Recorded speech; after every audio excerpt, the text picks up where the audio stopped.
आज मध्य प्रदेश दौरे पर रहने वाले हैं सीएम विष्णुदेव साय। ग्वालियर में निजी कार्यक्रम में शामिल होने के लिए मध्य प्रदेश आएंगे। ग्वालियर से रायगढ़ जाने वाले हैं सीएम साय। रायगढ़ में अघोर गुरुपीठ जाने वाले हैं सीएम विष्णुदेव साय। आज मध्य प्रदेश दौरे पर रहेंगे और बहुत ही खास ये दौरा रहेगा। पहले निजी कार्यक्रम में शामिल होने के लिए ग्वालियर पहुंचेंगे और ग्वालियर से रवाना होंगे रायगढ़ के लिए। रायगढ़ में अघोर गुरुपीठ सीएम विष्णुदेव साय जाने वाले हैं, तो आज का उनका दिन मध्य प्रदेश में बीतेगा और बहुत ही खास उनका ये दौरा रहेगा। ग्वालियर और रायगढ़ में आज सीएम विष्णुदेव साय रहने वाले हैं। छत्तीसगढ़ लोक शिक्षण संचालनालय का एक आदेश सामने आया है। साप्ताहिक अवकाश पर रोक लगा दी गई है। विधानसभा के शीतकालीन सत्र को देखते हुए ये बड़ा फैसला लिया गया। विधानसभा में लगे प्रश्नों के समय सीमा में जवाब मांगे गए हैं।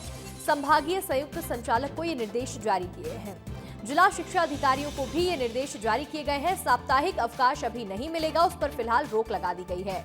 छत्तीसगढ़ लोक शिक्षण संचालनालय ने यह आदेश जारी किया है, जिसके चलते साप्ताहिक अवकाश फिलहाल नहीं मिलेगा और इस पर रोक लगी रहेगी। विधानसभा के शीतकालीन सत्र को देखते हुए ये फैसला लिया गया है। विधानसभा में लगे सभी प्रश्नों के समय सीमा में जवाब मांगे गए हैं और इसी को देखते हुए जो साप्ताहिक अवकाश होता है, जो वीकली ऑफ होता है, उसे फिलहाल के लिए रोका गया है। छत्तीसगढ़ कांग्रेस के जिला अध्यक्षों की बैठक हो रही है। 6 दिसंबर को राजीव भवन में एक बड़ी बैठक होगी, जिसमें नवनियुक्त कांग्रेस जिला अध्यक्षों को बुलाया गया है। सभी इसमें शामिल होंगे। सभी 41 नवनियुक्त जिला अध्यक्ष शामिल होने के लिए इस बैठक में पहुंचेंगे। प्रदेश कांग्रेस के वरिष्ठ नेता इस बैठक में मौजूद रहने वाले हैं। संगठन की आगामी रणनीति पर चर्चा होगी। जिला अध्यक्षों को दायित्व की जानकारी दी जाएगी। तो देखिए, छत्तीसगढ़ कांग्रेस के जिला अध्यक्षों की बड़ी बैठक होने जा रही है 6 दिसंबर को राजीव भवन में, जिस बैठक में सभी नवनियुक्त कांग्रेस जिला अध्यक्ष पहुंचेंगे। सभी इस बैठक का हिस्सा होंगे, जिसमें 41 नवनियुक्त जिला अध्यक्ष पहुंचने वाले हैं। इसके साथ साथ प्रदेश कांग्रेस के वरिष्ठ नेता इस बैठक में शामिल होंगे। संगठन की आने वाली रणनीति पर चर्चा होगी। इसके साथ ही जिला अध्यक्षों को दायित्व की जानकारी दी जाएगी। तो देखिए, एक बड़ी बैठक का आयोजन होने जा रहा है, जिसमें सभी नवनियुक्त जिलाध्यक्ष पहुंचेंगे। कांग्रेस के वरिष्ठ नेता यहां पहुंचेंगे और इसके साथ साथ संगठन की रणनीति पर चर्चा की जाएगी। आगे बढ़ेंगे और अगली खबर है सूरजपुर से, जहां विस्तार न्यूज की खबर का असर देखने को मिला है। बच्चों से मजदूरी कराने के मामले में कार्रवाई की गई है। शिक्षा विभाग ने नोटिस भी जारी किया है। बीआरपी से बच्चों के बयान दर्ज करवाने के लिए निर्देश दिए गए हैं। बच्चों से मजदूरी कराने का वीडियो सामने आया था, जिसको लेकर के विस्तार न्यूज ने प्रमुखता के साथ इस खबर को दिखाया और अब खबर का असर भी देखने को मिला है। ज्ञानोदय मुख बधिर आवासीय विद्यालय विश्रामपुर का ये मामला है। सूरजपुर में विस्तार न्यूज की खबर का बड़ा असर देखने को मिला है, जहां बच्चों से मजदूरी करवाने का मामला सामने आया था और इस मामले में कार्रवाई भी देखने को मिली है। शिक्षा विभाग ने एक नोटिस जारी किया है, जिसके चलते बीआरपी से ये निर्देश दिए गए हैं कि बीआरपी बच्चों के बयान दर्ज करवाएगा और उसके बाद आगे की कार्रवाई बढ़ेगी। बस्तर से एक ऐसी तस्वीर सामने आई है, जिन्हें देखकर पूरा देश भावुक हो गया। जवानों की सलामी, रोते हुए साथी और शहादत की वो आवाज, जिसने नक्सलवाद के खिलाफ लड़ाई को जारी रखा है। बीजापुर मुठभेड़ में 3 जवान शहीद हुए और अपनी बहादुरी से 18 नक्सलियों को ढेर दिया। ये रिपोर्ट।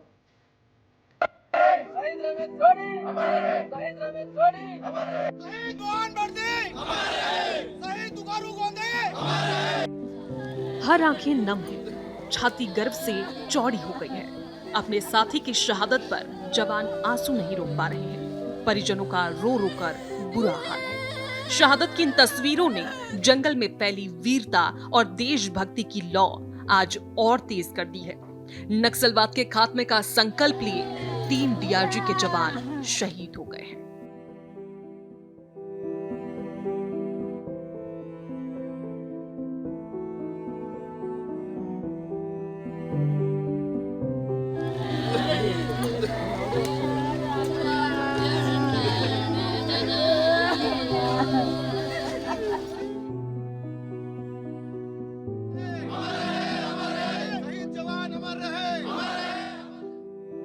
बीजापुर में नक्सलियों से मुठभेड़ में जवानों ने 18 नक्सलियों को मार गिराया, लेकिन आखिरी सांसें गिनते नक्सलवाद ने एक और बड़ा दर्द दे दिया।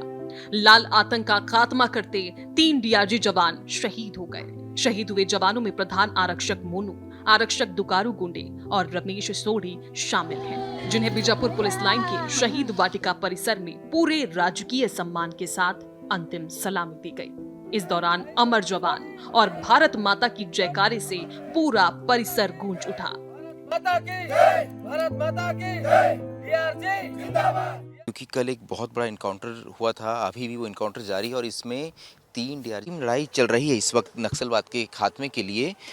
उस दौरान इन जवानों ने अपनी क्योंकि अपना बलिदान दिया है, तो ऐसा पल जो है ये उनके साथी हैं। देखिए ये उन जवानों के साथी हैं और सभी इस वक्त जो है सभी की आंखें नम यहाँ नजर आएगी आपको। ऐसी जानकारी सामने आ रही है कि इस इलाके में दिलीप फिरजे और झित्रू ओयाम ये कुछ ऐसे बड़े नक्सली हैं जो वहाँ मौजूद हैं। ये जो पल होता है ये बहुत भावुक होता है। शहीद जवानों की कमी तो जरूर खलेगी, लेकिन फोर्स ने जवानों की कुर्बानी का बदला भी लिया है। बीजापुर में जवानों ने 18 नक्सलियों को मार गिराया है, जिसमें PLGA कंपनी नंबर 2 का कमांडर मोडियामी विल्ला, DVCM मोटू कवासी और प्लाटून नंबर 13 का कमांडर झित्रू भी शामिल हैं। मारे गए 18 नक्सलियों पर 1 करोड़ 30 लाख रुपए का इनाम था। इन माओवादियों के पास से कई खतरनाक हथियार भी मिले हैं। फोर्स को घोर नक्सल प्रभावित गंगालूर इलाके में नक्सलियों की बड़ी टीम होने की सूचना मिली थी। 2 दिसंबर की रात ही DRG, STF और कोबरा बटालियन की टीम ने रात भर ऑपरेशन चलाया। घात लगाकर बैठे 25 से ज्यादा नक्सली ऑटोमेटिक हथियारों और भारी विस्फोटकों से लैस थे। दोनों तरफ से 10 घंटे से ज्यादा लगातार फायरिंग हुई। नक्सलियों के ऑटोमेटिक हथियार से 3 जवान शहीद हो गए। शहीद जवानों को उनके पैतृक गांव में अंतिम संस्कार किया गया। बीजापुर में जो 3 जवान शहीद हुए उन्हें आज अंतिम सलामी दी गई।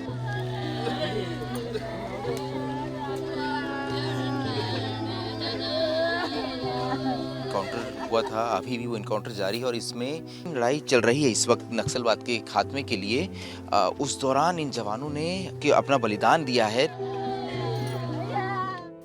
शहीद जवानों की ये शहादत बेकार नहीं जाएगी। DRG यानी डिस्ट्रिक्ट रिजर्व गार्ड के जवानों में आक्रोश है, जिसे नक्सलवाद के खिलाफ सबसे सफल फोर्स माना जाता है। जवानों ने माओवादियों के खात्मे की ठान ली है और बड़े बड़े इनामी नक्सली समेत 528 से ज्यादा नक्सली मारे जा चुके हैं। सरकार का कहना भी है कि जवानों की ये शहादत बेकार बिल्कुल भी नहीं जाएगी। बड़ी तादाद में नक्सलवाद हमारे प्रदेश में था, लेकिन हम लोग मात्र 2 साल की अवधि में ही हमारे जवान नक्सलवाद के खिलाफ में मजबूती के साथ लड़ाई लड़ रहे हैं। लगातार सफलता मिल रही है और जितने भी बड़े बड़े माओवाद हैं सब न्यूट्रलाइज हुए हैं। मिटा दिया है वजूद नक्सलियों का जो भी इन बहादुरों से भिड़ा है। लोकतंत्र की रक्षा का संकल्प लिए हर जवान बस्तर में खड़ा है। शहीद जवानों को विनम्र श्रद्धांजलि। आगे बढ़ेंगे। खबर है सुकमा से, जहां ज्वेलरी दुकान में लूटपाट का मामला सामने आया। हथियारबंद लुटेरों ने वारदात को अंजाम दिया है। लूट का CCTV फुटेज भी सामने आया है। पुलिस ने जिले की सीमा को सील किया और एक आरोपी की गिरफ्तारी भी हुई है। हालांकि 2 आरोपी अभी भी फरार चल रहे हैं, जिनकी तलाश में पुलिस जुटी हुई है। सुकमा का ये पूरा मामला है, जहां ज्वेलरी दुकान में बदमाश घुसे हैं और लूटपाट करते हुए नजर आए हैं। हथियारबंद लुटेरों ने इस वारदात को अंजाम दिया और जिस दौरान वो यहां से ये लूट की वारदात कर रहे थे उस वक्त का ये CCTV फुटेज है। हाथ में गन लिए हुए भी नजर आ रहा है बदमाश। हालांकि एक आरोपी की गिरफ्तारी हो चुकी है, 2 आरोपी अभी भी फरार हैं। सारंगढ़ बिलाईगढ़ जिले के कई किसान धान बेचने में परेशान हैं, क्योंकि उनके टोकन रोक दिए गए हैं। वन अधिकार पट्टा और राजस्व की जमीन वाले किसानों का टोकन इस साल स्टे कर दिया गया है, जिससे वे समितियों में लगातार लौट रहे हैं। केवल 2 ही केंद्रों में 206 किसानों के 211 हेक्टेयर भूमि और करीब 10,000 क्विंटल धान की खरीदी लंबित है। किसान चिंता जताते हैं कि कर्ज चुकाने का साधन नहीं मिलेगा। जिले के कलेक्टर डॉक्टर संजय कन्नौजे ने बताया कि ऐसे किसानों की खरीदी फिलहाल सत्यापन के कारण प्रतिबंधित है और प्रक्रिया पूरी होते ही आगे की कार्रवाई की जाएगी।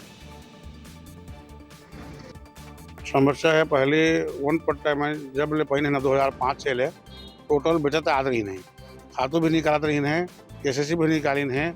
और अभी की स्थिति में किसान मोटे जो आ रही है 25-30 आदमी किसान रही है और धान बिक्री नहीं होते करके आवेदन मला लगा दी सरपंच की ओर से। तो जरा चर्चा करबो भी के हमें ओकर बाद चर्चा करें प्रबंधक करा तो कि इसकी काम अभी लंबित है बिल्कुल समस्या जाते हमारा हमार कर्जा है कर्जा ले हन माने वो वन अधिकार पट्टा के धान निबे सकथन उसने आदेश आहे कथन।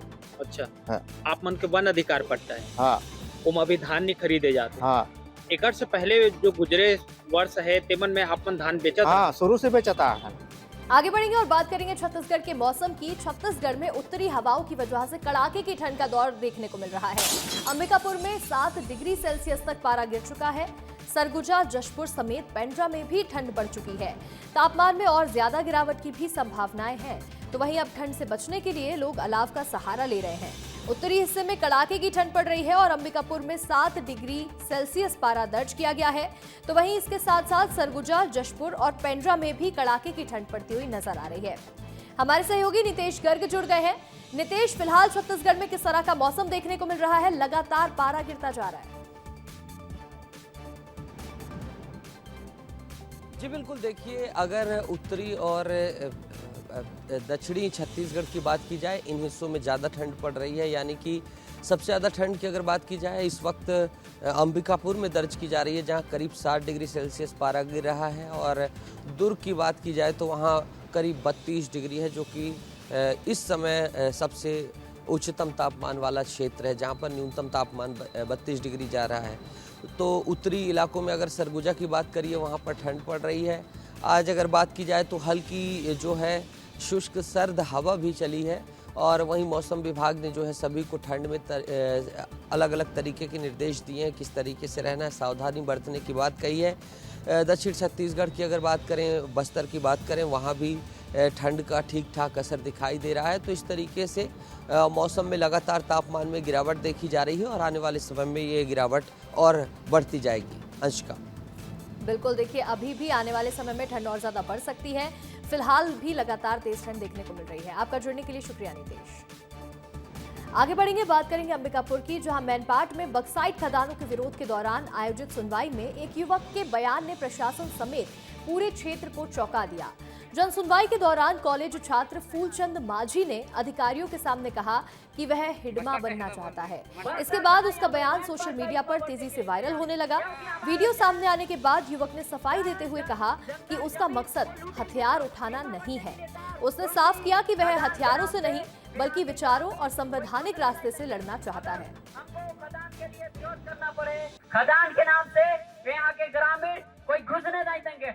अगर हमको खदान के लिए विरोध करना पड़े, हिडमा भी बनना पड़े तो बनने के लिए तैयार हैं। बस्तर का हिडमा खदान खुलने वाला था जिसका जनसुनवाई 30 तारीख को था और इसमें इतना घना जंगल है तो उसको काट देंगे तो वहाँ मैनपाट का जो वातावरण है वो सब इधर उधर हो जाएगा, मतलब कि प्रदूषित हो जाएगा। तो मैनपाट कहाँ से टूरिस्ट लोग घूमने आएंगे।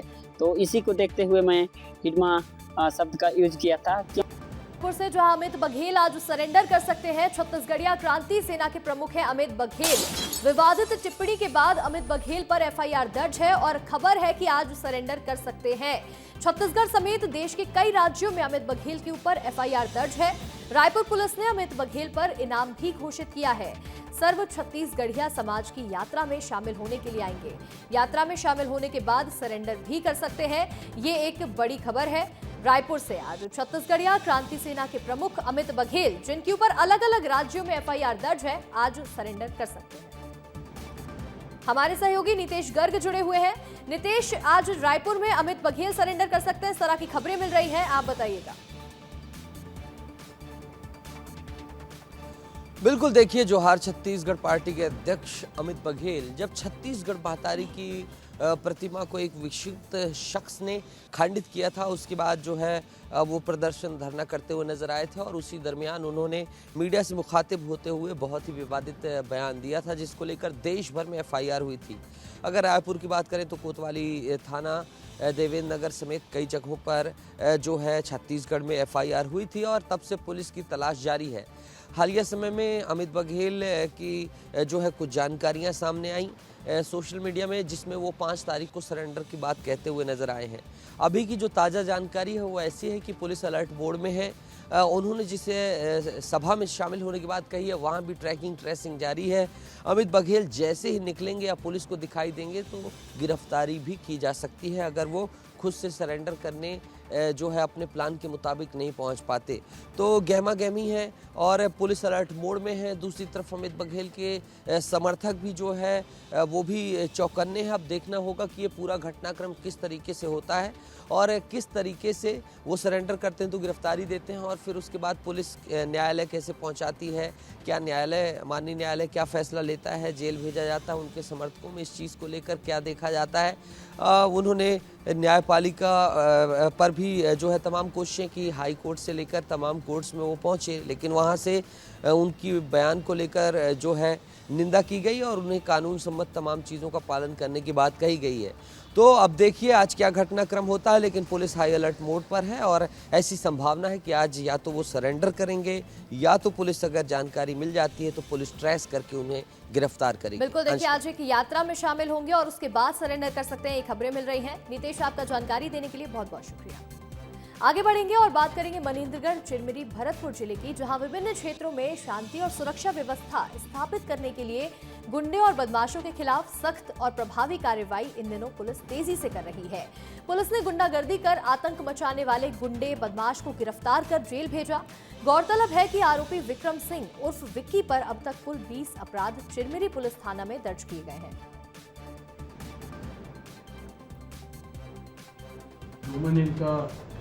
एक गुंडा है जो 24 तारीख से अभी तक 5 अपराध पूर्व में कर चुका और उसके पहले उसके 12 अपराध और हैं। कुल 20 अपराध इसके खिलाफ थाना क्षेत्र में कायम हुआ है और 12 बार इसको प्रतिबंधात्मक कार्रवाई में भेजा गया है। पुलिस अधीक्षक महोदय एवं आईजी महोदय के निर्देशानुसार इसको गुंडा को गिरफ्तार किया गया है और कई धाराओं में इनको जेल भेजा गया है। छत्तीसगढ़ के नक्सल प्रभावित नारायणपुर जिले में 10 महीने से लंबित नक्सल जोखिम भत्ता को लेकर सरकारी डॉक्टर्स ने हड़ताल करने का फैसला लिया है। डॉक्टर्स ने प्रशासन को ज्ञापन देकर घोषणा की है कि शाम की ओपीडी बंद रहेगी। यदि 1 सप्ताह बंद के भीतर भत्ता नहीं मिला तो वे पूरी ओपीडी बंद करने की चेतावनी दे चुके हैं। फिलहाल सिर्फ इमरजेंसी सेवाएं लागू हैं। डॉक्टर्स का कहना है कि लगातार अनदेखी के चलते उन्हें ये कदम उठाना पड़ रहा है। तो वहीं कांग्रेस ने डॉक्टर्स का समर्थन किया और बीजेपी सरकार पर स्वास्थ्य सेवाएं सुधारने में विफल रहने के आरोप भी लगा दिए। हड़ताल का सीधा असर दूरस्थ ग्रामीण क्षेत्रों से आने वाले मरीजों पर पड़ रहा है। डॉक्टरों के द्वारा एक जानकारी दिया गया है कि हम लोग को इंसेंटिव नहीं मिल रहा है। वो जानकारी राज्य स्तर तक पहुंचा दिया गया है। बस्तर संभाग में स्पेशल भत्ता दिया जाता है CRMC करके लोगों को, मतलब प्रोत्साहन के तौर पे, ताकि बस्तर क्षेत्र में आके डॉक्टर काम कर सके, सेवा दे सके।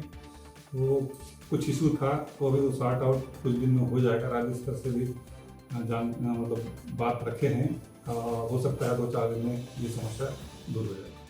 जब से नारायणपुर जिला बना है तब से इस क्षेत्र को, जहां पे डॉक्टरों की पोस्टिंग होती है, तो डॉक्टर आने से कतराते हैं। वो सोचते हैं कि नारायणपुर जिला छोटा है और नक्सल क्षेत्र होने के चक्कर में डॉक्टर यहां आना नहीं चाहते। अगर कोई डॉक्टर यहां पे आता है तो शासन प्रशासन के द्वारा उनको जो सुविधा मिलती है वो सुविधा भी उपलब्ध नहीं करा पाते हैं। सरकार को लगातार डॉक्टरों के द्वारा कुछ दिनों से मांग की जा रही थी कि उनकी जो पेंशन है, उनका जो भत्ता है, उनको दिया जाए, लेकिन सरकार आज तक इनकी समस्याओं को नहीं सुनी है।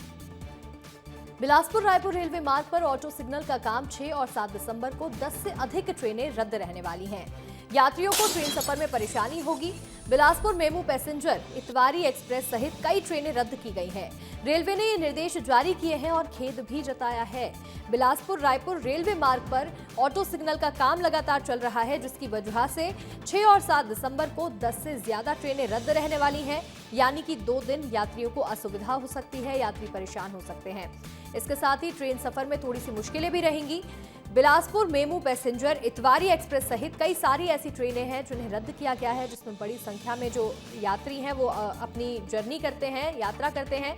रेलवे ने जारी किए हैं ये निर्देश और इसके साथ खेद भी जताया है परेशानी के लिए।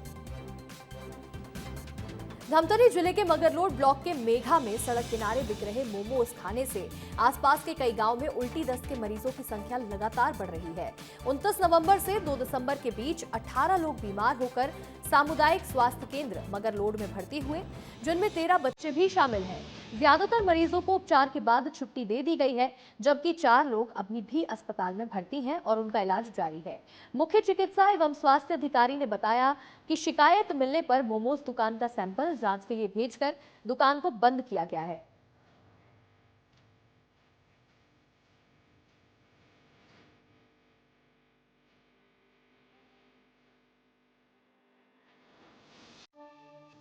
मोमोज खाने से लोगों की तबीयत धमतरी में खराब हो रही है और लगातार ये संख्या बिगड़ती जा रही है। उल्टी दस्त के कारण 18 मरीजों को अस्पताल में भर्ती करवाया गया है और इसके बाद मोमोज की दुकान को बंद किया और सैंपल जांच के लिए किया।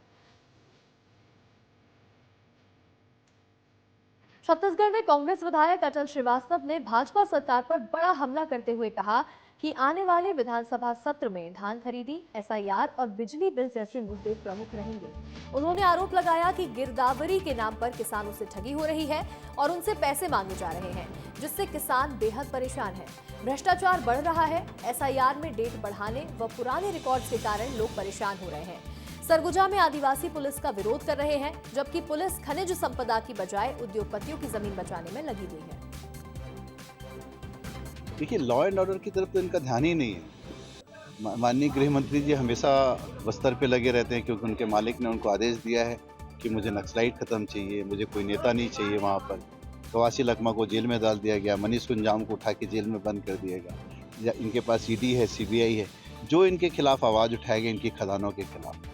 तो इनका पूरा सरकार का जो ध्यान है वो केवल बस्तर की तरफ लगा हुआ है, सरगुजा की तरफ लगा हुआ है। लॉ एंड ऑर्डर की सिचुएशन ही नहीं है। भ्रष्टाचार में कौन सरकार चला रहा है, कहाँ चल रही है, कौन अधिकारी क्या कर रहा है, किसी का किसी पर कोई कंट्रोल नहीं है।